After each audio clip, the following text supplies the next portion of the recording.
Hi, this is the Be Well with Michelle Greenwell podcast. Our heartwarming conversation is designed to lift you on your wellness journey. Grab your cup of tea and enjoy the podcast.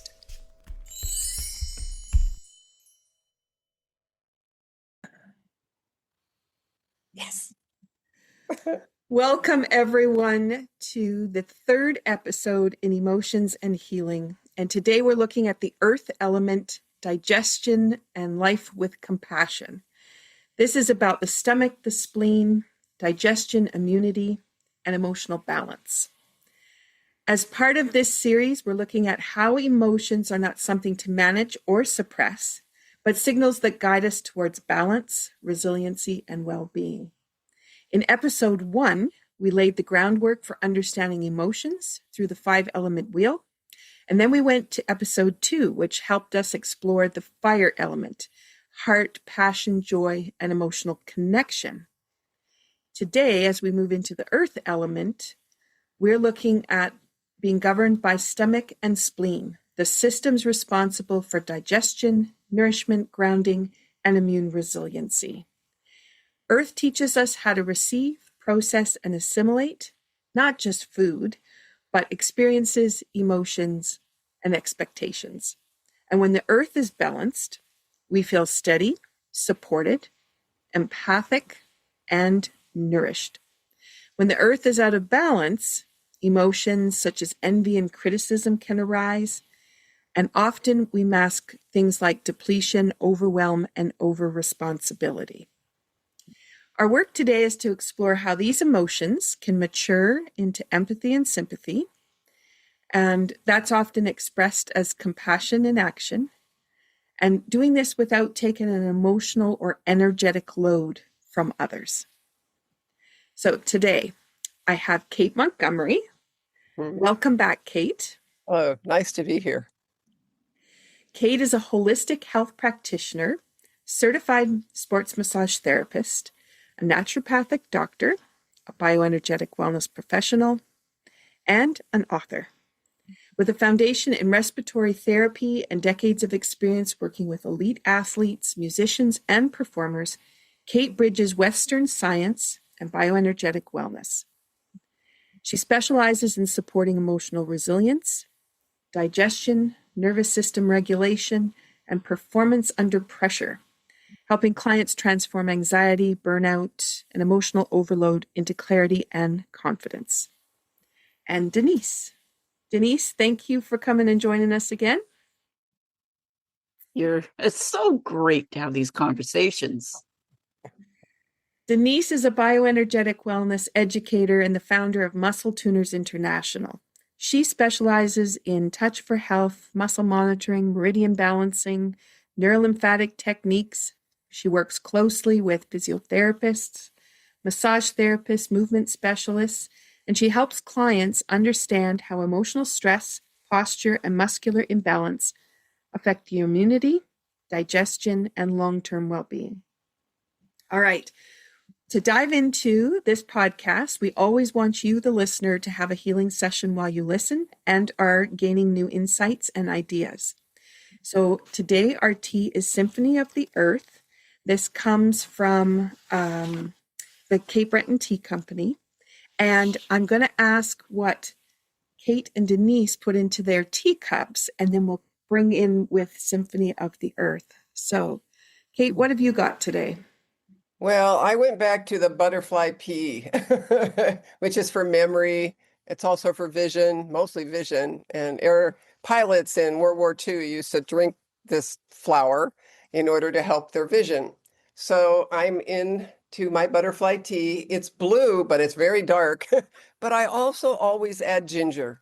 And because it's 2 degrees outside right now, I want to add my immunity and put my ginger in there to keep me nice and warm and go down into my stomach, which will help soothe it. So here's my butterfly tea. Awesome. Thank you for that. And Denise, what did you bring? Well, lately I've also been drinking cups and cups of ginger and nice squirt of lemon, nice yellow. That's the color of the earth element. Today, though, I am bringing also Cape Breton tea. It is a green tea that has calendula in it and sunflower, which is earthy. So, cheers. Cheers. Beautiful. Awesome. Okay. And Symphony of the Earth. This one, we're going to highlight peppermint and hibiscus. Peppermint people often go to help to soothe the stomach. It is for clarity, movement, and relief.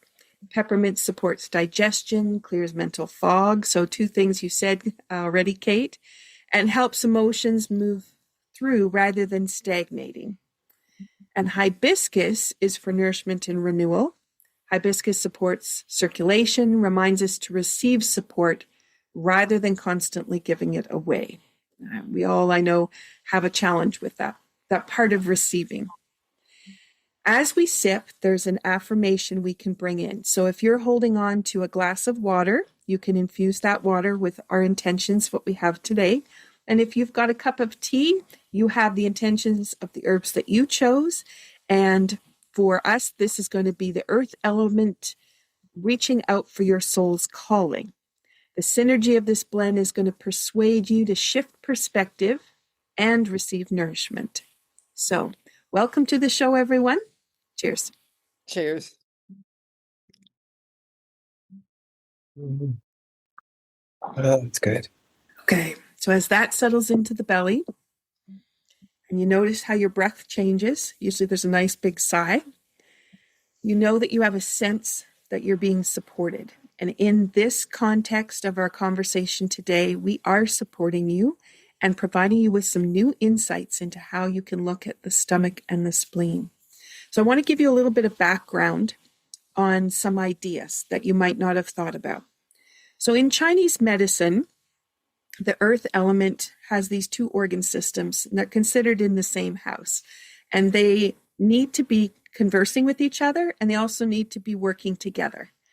The stomach doing the digestion, transformation, and initiating nourishment works with the spleen, which is assimilating, distributing, and building resilience and immunity. So emotionally, these systems can help us decide, what are you going to take in? What do you want to keep? What do you want to let go of? But when the earth is overwhelmed, emotions become repetitive, critical, and comparative. We all know about those little words in our head that keep coming around, or how you're critiquing what somebody has told you they've been doing, and you've critiquing with what would you have done. When earth is supported, we move away from that criticizing piece, and we move more into empathy, where we can care with others rather than just for them, and not at the cost of ourselves. So when there's an imbalance, we're giving away too much of ourselves to help others, but we find a balance when this is imbalance. I want to bring a little bit of perspective to some of the muscles that are in relationship with these organ systems. Now, this comes from the work of Dr. George Goodhart back in the 1960s, and then brought forward by Dr. John Thie, who instigated the Touch for Health system, as well as many others who came along as well. George Goodhart was able to bring together the element with the meridians to the organ systems, and then the muscles that linked up to those systems. So this knowledge is really powerful. And I want to bring attention to the way that we're going to look at emotions today, and how Kate and Denise are going to talk about their work that they do and their experience with these muscles and how the body functions and our emotions. So I'm going to draw attention to pectoralis major clavicular, which is part of the stomach meridian. And this one is a muscle on the front of the chest that many of us are familiar with. The pecs, where, they close and open for us. Sometimes they're really tight if we spend a lot of time at the computer or driving the car. And that is stomach meridian, but we go to spleen, and that is latissimus dorsi, a beautiful muscle, one of my favorites, that comes up the back, comes underneath the shoulder blades, but it has influence out to underneath the arm, and that influence is all the way to the end of the pinky finger, which will bring in what Kate's going to talk about. And then it also is influenced down into the cartilage in the lower part of the spine and into the sacrum. And there's a link there that takes all the way across the hip and down into the knee.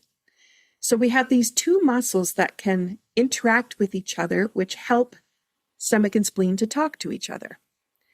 And when they do, they're talking about clarity, visionary goals, and they're talking about how we can come from our higher self, spirituality, and bring that down into our everyday life.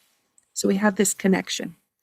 And they connect on a little part of the spine called T5, which is in the middle of the shoulder blades. Now, this might not mean too much to you, but you'll see as we go into the conversation how it's going to evolve. The second part is we have some other muscles that are part of the same system. So there's the neck muscles, which allow you to move your head forward and move your head back. All right. And that one is connected right at the base of the skull. So C2. And that's part of the stomach meridian. So sometimes when the neck muscles are really tight, we're not digesting our emotions and we're holding on to things. So usually you have a stomach ache, but you also have a tight neck at the same time. Then we have the second part, which is the opponents. And these are muscles in the hand. And this comes with the spleen. So now we have this beautiful hand-neck connection that is happening. And the opponents connect into the spine at C4. So I wanted to bring attention to that because when these two muscles work together, they're supporting the earth element and they're creating a conversation between stomach and spleen.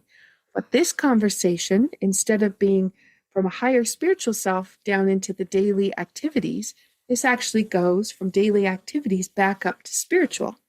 So it has a way of connecting us from heaven to earth, which we often do in Tai Chi, and then from earth back up to heaven. And part of the connection of this part is a level of forgiveness. And it could be for ourselves and it could be for others in allowing us to get from our daily mundane pieces back up into that higher level. And that's usually where people do gratitude. So now that I've shared a little bit of that and some of the muscles that are related within there, I would like to move over to Kate. And Kate is going to bring some connections in that have to do with those hand muscles and share what she's noticed from the athletes and musicians that she'd worked with around their emotions and some of those muscles. Thanks, Kate, for bringing this conversation forward. Thank you for having me again. This has been fun. When I looked at the muscles that we're talking about today, it took me back to my book on carpal tunnel. So we're looking at upper body. And so repetitive strain injury is about the upper body and from the neck all the way down to the hands. So we have the brachioradialis. We also have the opponent's pollicis. And so you're looking at the connection of these muscles when it comes to a physical problem. So one of the things is it doesn't necessarily have to be an athlete. You can be a senior sitting there knitting, crocheting, doing your housework or anything, and you're using your hands. So what's your grip strength like? Because opponent's pollicis and your thumb is all about taking the hand and pulling it together, and the thumb and little finger close in over the fingers, and that's your grip. What's your grip like? And so when those muscles aren't functioning as well as they can be, and so you want to say, oh, okay, maybe I'm not eating right, maybe I'm upset, I have a tummy ache. Those things all reflect a physical issue. And so those are the things that I do. One of our other podcasts, I showed the chart of Touch for Health. And there's an interrelationship to not only the muscles, the organs, the glands, but the emotions that go with it. And so when we look at these, then when people would come in, I would say, how's your day going? Oh, I feel crappy. My tummy hurts. Or, I'm just out of sorts. And maybe they're nervous and there's tension. And when I would touch their arms, it would go, oh, ooh, that hurts. And then you go in and you touch up around. So I'm going to see if I can get into the picture here. But when I come up here at the part of the brachioradialis that anchors into the elbow, and now I'm flexing this here, and so if the muscle, if we come up here and we rub and we go across the muscle, is it ropey? So if that hurts, so maybe you have trigger points in there, but it affects the angle of this muscle and joint. And so now when I go to put it out, okay, so does that hurt? And then that muscle comes all the way down into my hand and wrist. Those all reflect a physical problem. But we have to look at the whole picture. And that's what we're trying to talk about today is how do I navigate this? Well, you can do massage therapy, you can do acupuncture, you can learn about the muscles themselves, but you can sit and work on yourself. Take something and rub your muscles, massage your forearms, massage your hands, and those things would just break it up right away. It's always about, can I grip something? Am I gripping something? I don't have carpal tunnel. I have a muscular skeletal nerve issue, impingement. Please understand that. And then the other thing I want to say is there's no cure. I want to put that one out. So even if you went and you decided to have surgery, that doesn't fix anything because you're not dealing with root cause. When you don't deal with root cause, which is the alignment issue of the joint, as well as the tension within the muscle itself that's causing the joint to move out of alignment, then you're not dealing with what has to be done. And then, of course, the emotional side of it. Relax, take a breath. Are you breathing? Have a cup of tea. Sit and relax your body because all of that is part of grounding with the earth so that you can relieve the tension in your arms and your hands so that you can function. So I'm just here to say, one, I really want to emphasize the no cure thing because you see this a lot. Well, I go have carpal tunnel surgery and I'm fine. Then you got 6 to 3 months because I just had one of my clients was told they wanted to do surgery. 3 months, 3 months. Who has 3 months to waste and sit around not using their hands? That's kind of bizarre. Well, if you do the things that we all talk about and correct yourself in your alignment and the joints themselves and massage muscles, you don't have 3 months. You can do this in a day, maybe a week, and you start working on this.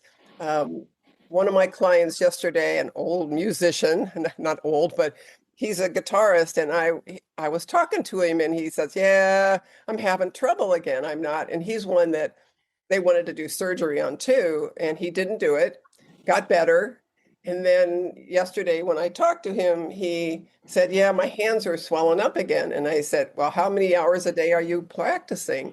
"Oh, about 6 to 8." I go, "Well, what do you think? You think your muscles are overworked?" Then you have to think about how you hold a guitar. So you're bending that elbow. There's that brachioradialis, and it's up here strumming on the neck. And then you've got the left hand strumming, and we're bent down again. So I've gotten all these joints are getting really stressed. That's going to impinge a nerve. Then we're going to have, and then so when his hands swell, then we have circulation issues. And that's that impingement again. So, understand that there's a reason for what's going on, and there's a way to get out of it very quickly if you understand the relationships of the skeleton and the muscles and the nervous system. They all link.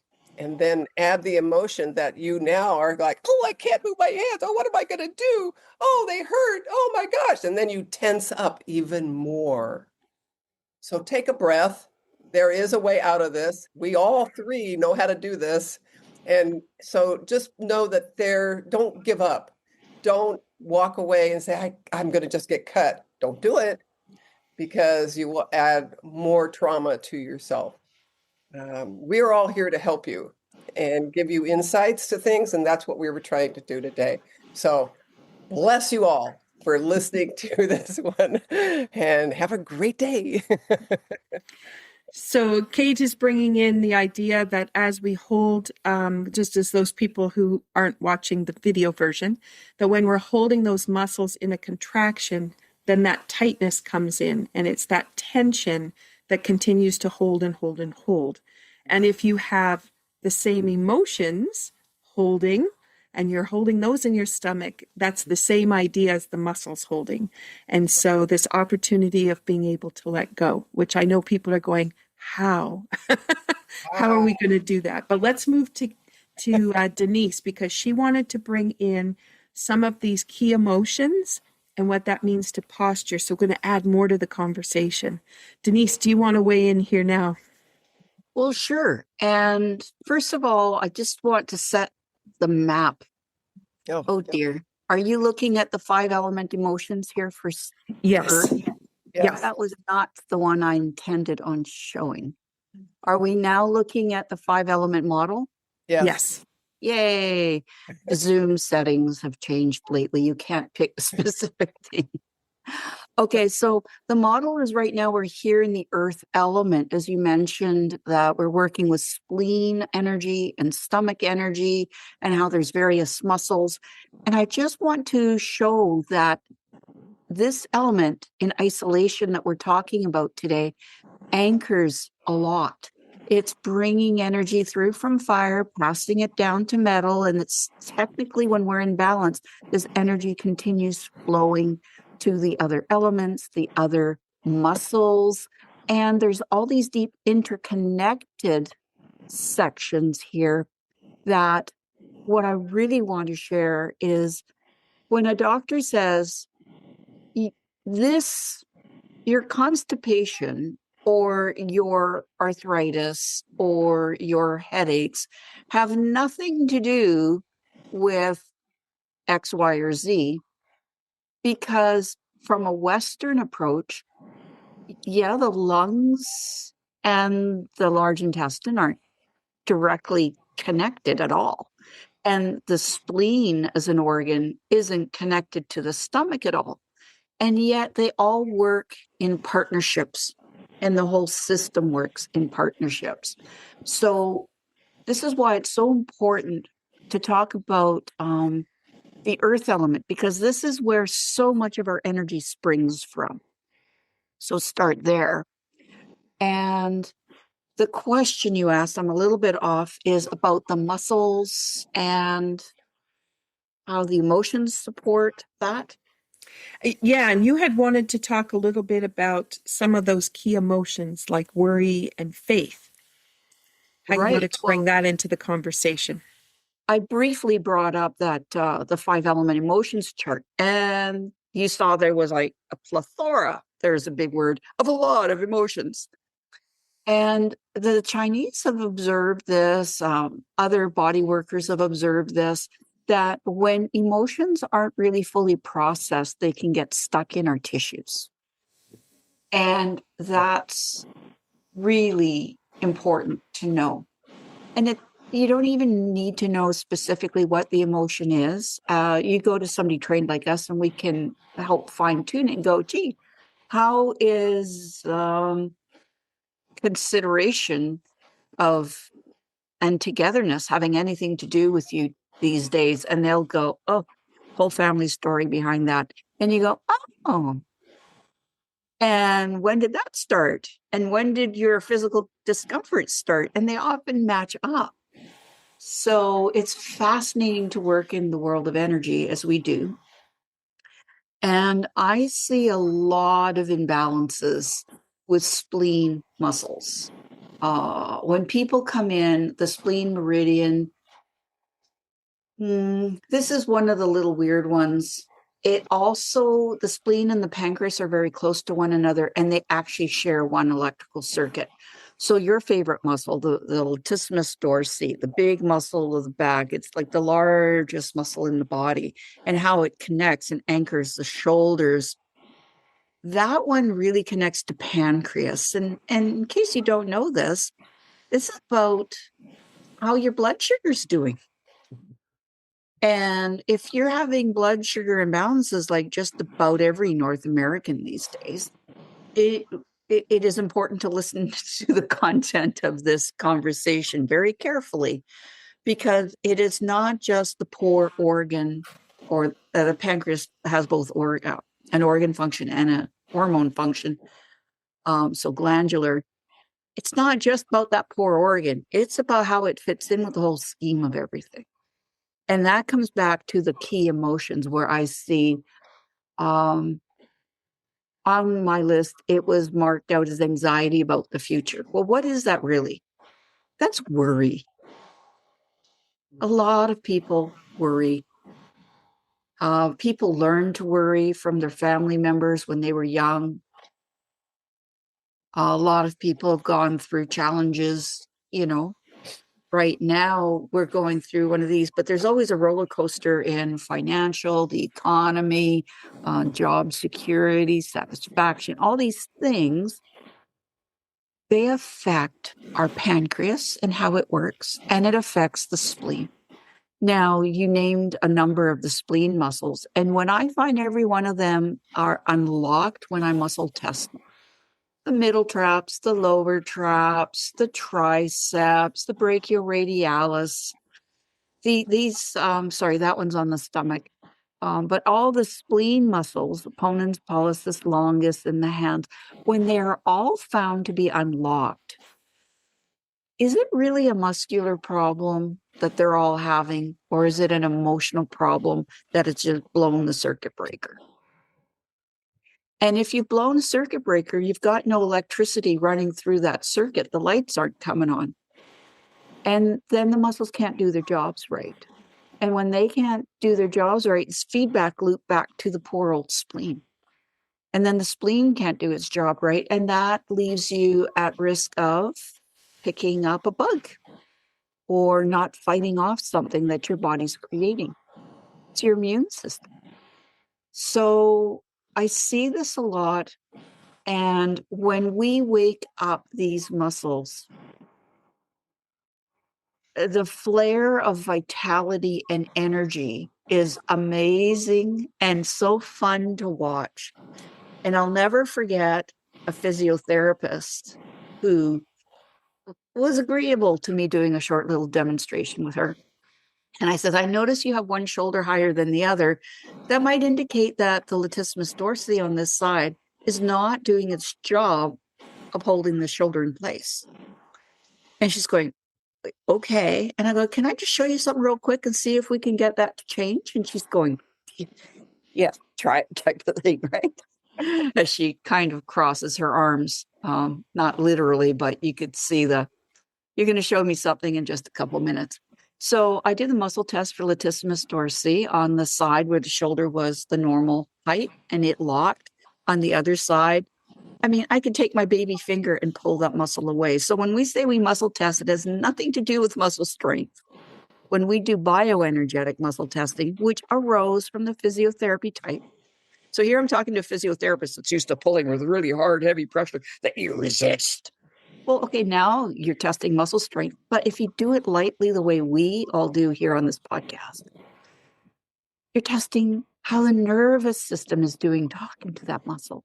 How is the nervous system doing talking to the gland? Would that kind of important, right?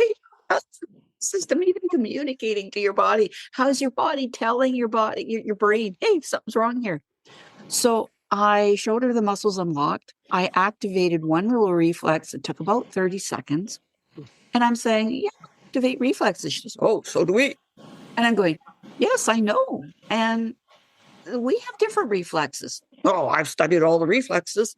And I'm going, yeah, I'm sure you've studied all reflexes they taught you at school, and there's more. And these ones connect to the lymphatic system of the body, the one that I'm activating right now. So if this muscle isn't getting its optimum flow of lymphatic fluid to do what lymph does, your muscle's going to struggle. Okay, she says. So then I retested her muscle and it locked, and I said, feel your shoulders. And instead of it being like out of canter, it level. And she's, well, that's very interesting. So that whole demonstration with the talking and teaching, maybe a minute and a half. So we keep chatting a little bit. I was there with a friend who was introducing me, and we were talking about my friend's challenging car accident injury for her neck. And all of a sudden, the physiotherapist blurts out and described it perfectly. She says, "What's happening?" I says, "Tell me, what do you mean?" And she's going, "I feel this surge of energy. I feel absolute like this, like vitality. But I'm calm. It's not like I've just had a cup of like I have energy like I've had a cup of coffee, but I'm calm. What is happening?" So that's why I love demonstrating to the public, because most people in North America will have a latissimus dorsi imbalance, or they may have a bit of a blood sugar imbalance. The muscle test can reveal that. They might have a structural imbalance because of an injury. And I've seen that with insurance executives, and I'm going, "Oh, have you ever noticed that?" And they go, "Yeah." And I do the same thing. I demonstrate it, fix it. And they're wild. They're going, "I've had years of physiotherapy and it didn't take this away." And yes, physiotherapy does so much good. But when you're not getting to resolve the whole thing, it's time to look at another tool. So when you have those types of cases, when you're not rehabilitating to the degree you want to be able to open jars in the kitchen again, or to lift and pull and do things, it's time to look at the work we do. So I kind of went all over the track and around the bend, and I'm hoping to come back to anchor that our muscles are connected to our organs and our glands. And when we know that there's an imbalance with either the organ gland or with a muscle, that there is something we can do that reboots the communication and gets it working. And whatever we do for that affects everything in the body, which is why it's so fabulous for general wellness. And there's my big lecture of the day. Oh, and then the stuck emotions. If you're stuck with worry, Yeah. it gets stuck in your tissues. Yes. And you need to recognize, oh, maybe I am worrying. Do I need to worry about that, or can I just put that aside and wait for it to jump up again when it needs to? But what's the purpose of worrying? We all know that worry is really unproductive. It's just a habit. But its flip side is faith in the future. And I love to point people in the direction of something positive, to say, and as a result of us working together today, can you imagine having faith in your future when you go out that door and go back into your world? Can you go back with having a little more faith things will be okay? And people go, "Oh, wouldn't that be amazing?" Well, stop and take a minute and think about it, and think of at least one thing today that will show you, oh, I do have a little bit more faith in how things will turn out. And do that every day. And you'll see that you can keep your body in greater balance and in tune with everything. So there, I'll hand it back to you now. It's perfect. So we've heard about muscles that end up contracted, that 90-degree angle of the elbow, how tension within can create emotional imbalance. And then we've talked about how emotions like worry can sit there and fester and then wreak havoc all over the body. And this brings about a change in how we operate. And I'd like to move towards that change, because we've talked about the muscles, we've talked about the emotions, but let's look at Kate's experience with athletes, because they'll be thinking at that high level. And, we've got to train every day. We've got to get through these things. But I think a key piece that we all brought to the table was having that energy and vitality when things function correctly, and the calmness that comes with that. Yes. And so often athletes, musicians, executives, somebody who's working in somewhere where they've got an assembly of things happening, it's not going right, that tension that builds up. So bringing things back into balance allows for that flow and that calm. Kate, have you got a few examples of? Oh, I do. I thought I was perhaps. just thinking about them.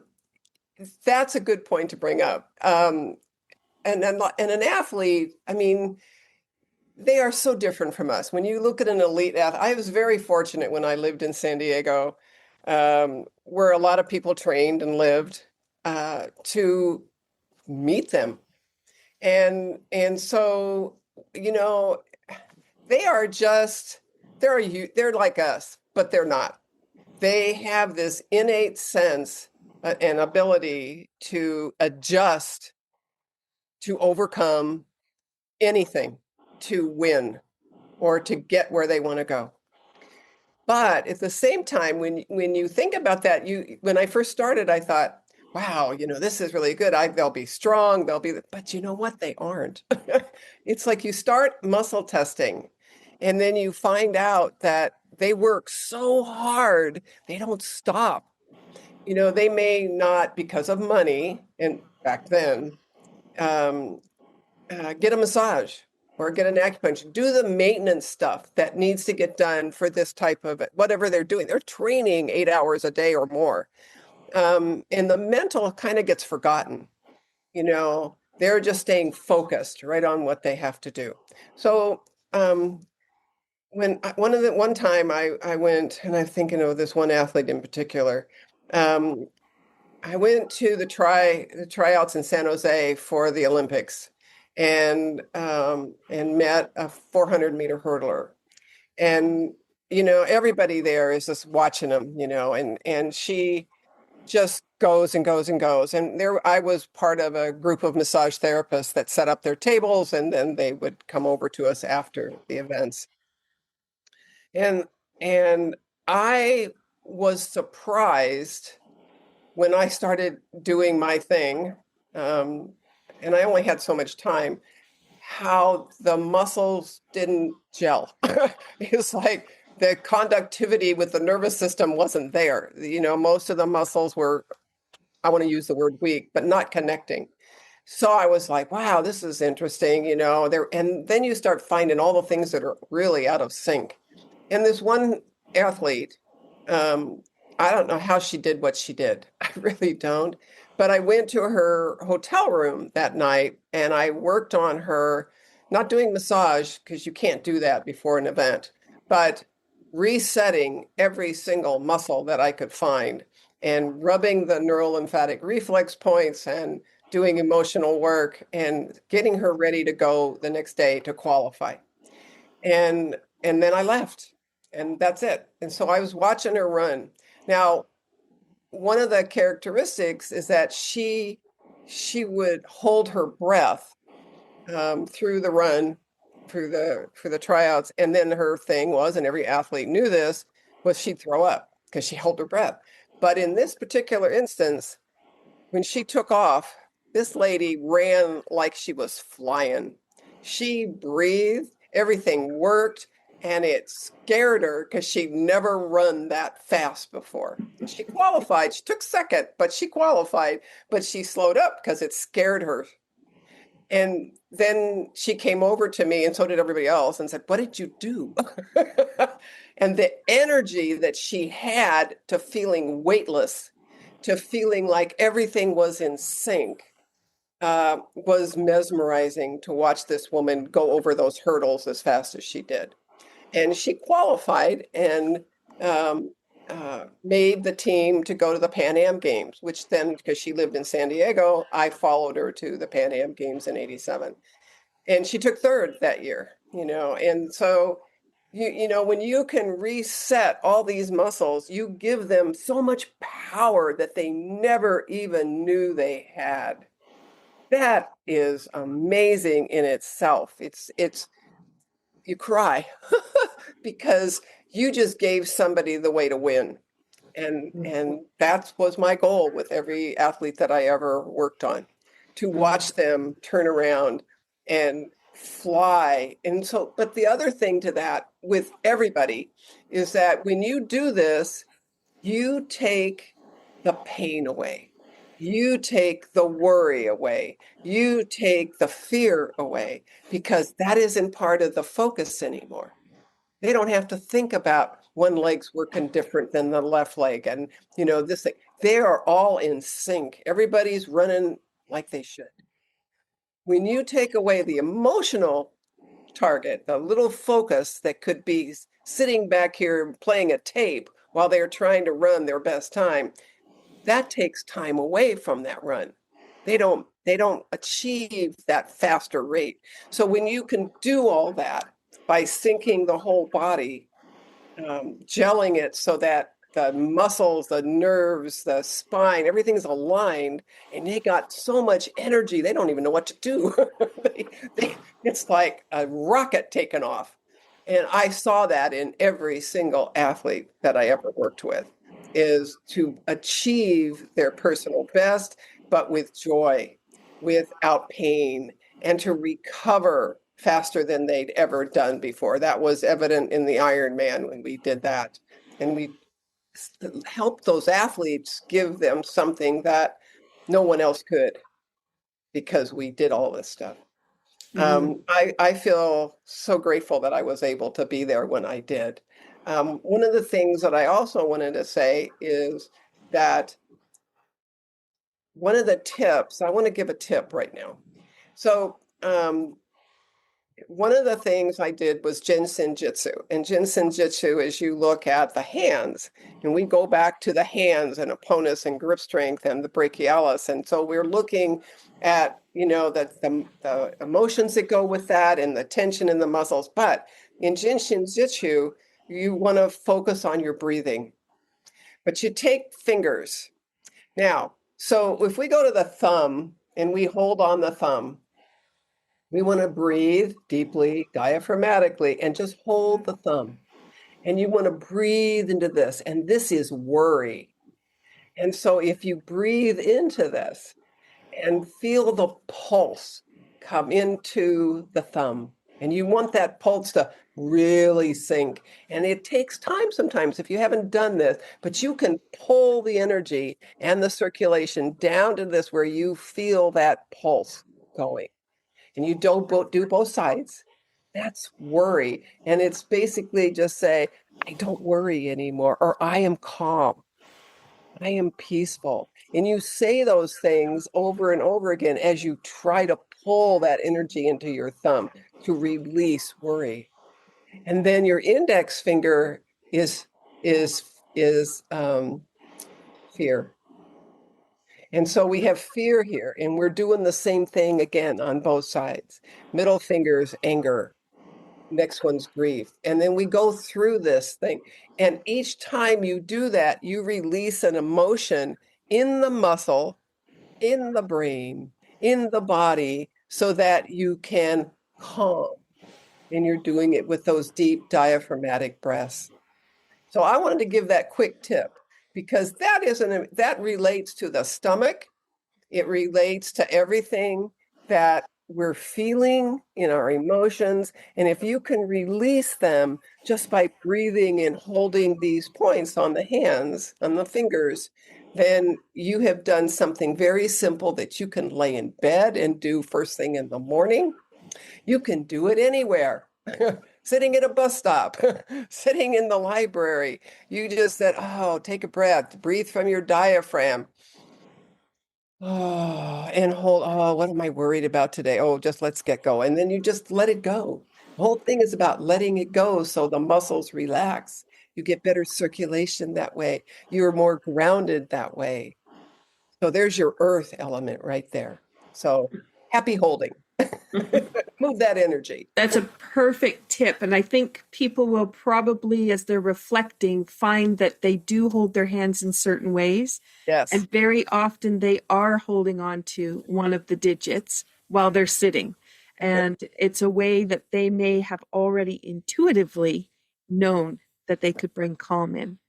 I think what's interesting about this conversation is that whole idea that even though emotions can ramp up, just like the sun keeps ramping up and coming through the blinds that I have over the window, those emotions can ramp up. But when we have everything back in balance, then it's calm.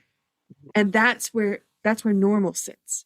And so to realize that if something is being more weighted in some way, so if it's worry, if it's a fear, then to think about, I need to do something to bring things back into balance. And I thought that I would bring to attention here is when we do Tai Chi, we're working towards no effort. It starts with effort because we have to learn it. And it has effort because we're moving. But as the systems start to go into balance and the time that we are spending on the movements, eventually we get to that place where the arms just float. The air is underneath the arms and everything is so light. And that's what you were describing, Kate, as what you can accomplish with holding those digits. We can accomplish that in the movement patterns as well. And when somebody realizes how light everything can be, you don't want to go back. Who wants to live with a heavy day? You want to live with a light day. And so this is another way that you might be able to think about how can you bring those systems into balance and look at some of the Tai Chi moves that can provide that, or movement sequences in dance or somatic movement that can bring that around. Okay, let's bring you back into the conversation, Denise, and let's talk a little bit about posture in relation to stomach and spleen and how the body sets itself up to show us that there's stress in those systems. Perfect. So the muscles we're working with, for example, middle and lower traps that are on the spleen meridian, they're in the back of the body. And when they're not doing their job of holding you erect, you slump.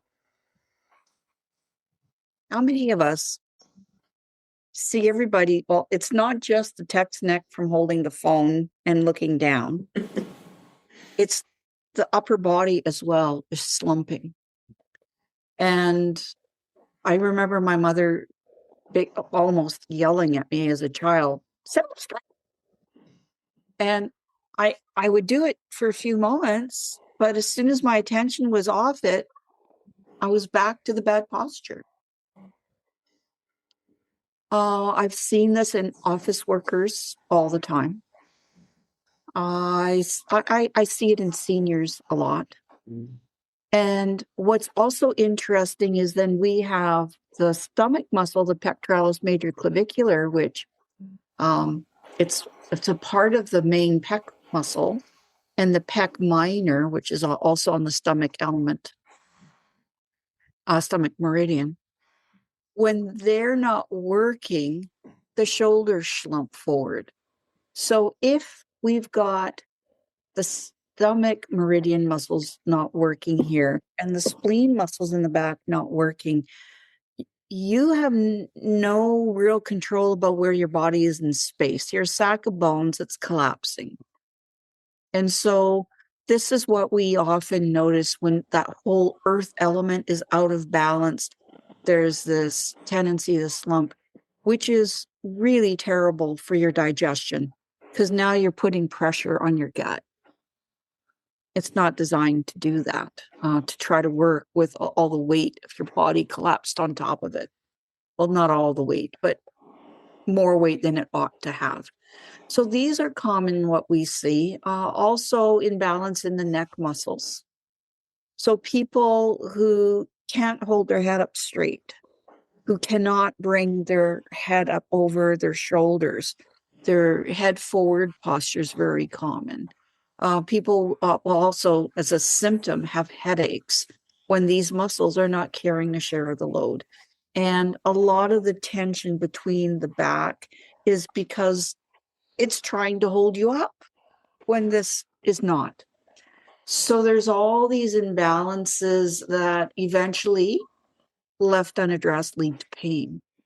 And a classic example was a fellow that came to my office 2 weeks ago, and his shoulders were in great pain. Got him tuned up. The range of motion increased in like almost 100% range of motion from almost nothing in an hour and 15-minute session. And the pain reduced from 30 out of 10 to about 2 out of 10.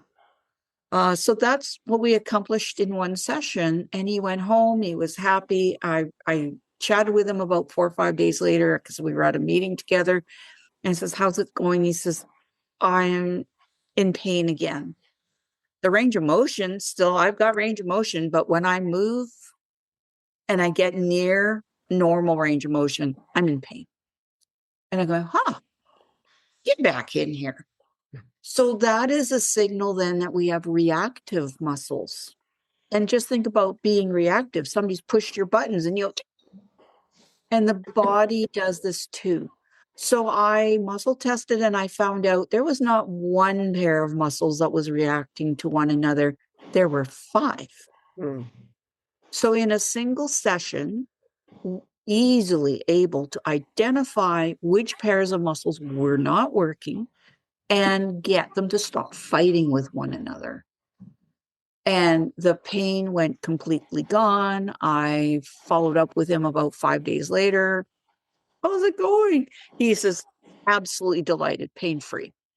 And guess what muscles those all were attached to his shoulders? They were those that you mentioned at the top of the show, the latissimus dorsi, the pec major clavicular, the middle traps, the lower traps. All of those muscles were fighting with one another, along with the muscle between the shoulder blade that's on the liver meridian, which interestingly, if your pancreas is not managing your blood sugar properly, the liver tries to help. And they're like next door neighbors that borrow a cup of sugar from one another at dinner time. They often try to help one another. So when one's in trouble, the other one's often in trouble. So I was so delighted that something so basic, and I go in with a complete neutral attitude. I wonder what muscles are fighting with one another, including a muscle that supports spinal energy, that connects into all of them connected to the shoulder in some way except one. One was a hip muscle. And here we go again. If you're a therapist, you're only going to look at the shoulders. Or you're going to try to get the pain out of the shoulders. So what if every time you take a step forward and your opposite arm is supposed to move forward and you've got an argument there and you're going to have pain? So that is an example of posture and pain signals that you might find when the earth element is out of balance. Perfect. So we've talked around about ways that you can make changes. So we've given you a couple of tips and tools as we've been talking. We've helped you identify when emotions are where they shouldn't be or heightened to a place where you can't find calm, then you know things are out of balance. And we've talked about sessions. So going and visiting with someone who does bioenergetic wellness, which is what we call it in Canada, or specialized kinesiology, which is what we call it elsewhere in the world, and going and being able to find someone who can find those priority pieces that need to be addressed so that you can have harmony coming back into the system. So if you want to find Kate and you want to learn more about some of the things that she's doing, you can email her at katemontgomery@me.com. And Kate will be happy to answer any of those questions. And for Denise, you can find at Muscle Tuners International, and it's muscletuners.ca. Is that right, Denise? That's correct. And Denise will be able to either work with you one-on-one, put you into a course that she's offering, or provide you with training if you're looking at you want to advance some of the skills that you have and start to use these tools every day. I talked a little bit about Tai Chi. So I teach online and in person, and I provide the insights into these different systems through movement patterns. And so this could give you another way where you would be able to start to learn more about how the body functions. Further to that, you might want to do a Touch for Health class or a Muscle Tuners class. So those are ways that you can start to learn these techniques. The Muscle Tuners you'll find on Denise's website. And if you're looking at my website, you'll see my Touch for Health courses offered there. But you can also go to canbywell.org. And at Cambiotti, we also have a list of other people who are teaching the Touch for Health courses. So then maybe you can find someone in your community so that you could do it in person or you can do it online. So I wanted to give you that background because as you're thinking about, well, how do I get into this and how can I learn about it? We have lots of different ways. That sun is just going to continue to shine and make me turn into a beam here. Okay. So with that, I want you to be able to walk away from today's topic on the earth element and stomach and spleen to realize emotions are a big part of how these systems function. And when you're not addressing that, challenges can happen. And those can be on the mundane, everyday level of things that you're doing, all the way up to the different spiritual aspects of your life that you're looking at. What do you believe in? What are you grateful for? What are some of the things that you try to bring into your life that nourishes yourself and others? And then bringing all that together, we're going to continue down the line. So the next episode, we will be looking at the metal element. We'll be looking at how the lung and the large intestine play a role in the way that you feel. We'll be looking at the emotions of grief, guilt, and regret. Emotions that all of us carry from many different aspects of our life. We'll be able to explore that. Okay, from this, I just want you to think about what nourishes and supports you, what might weigh you down, and that remember that the emotions you're experiencing are guides. They're not burdens, but they're just a spark to remind you. Go find out how to bring things into balance, and you can change the outcome and the way your day is going to go. We're looking for ease and calm.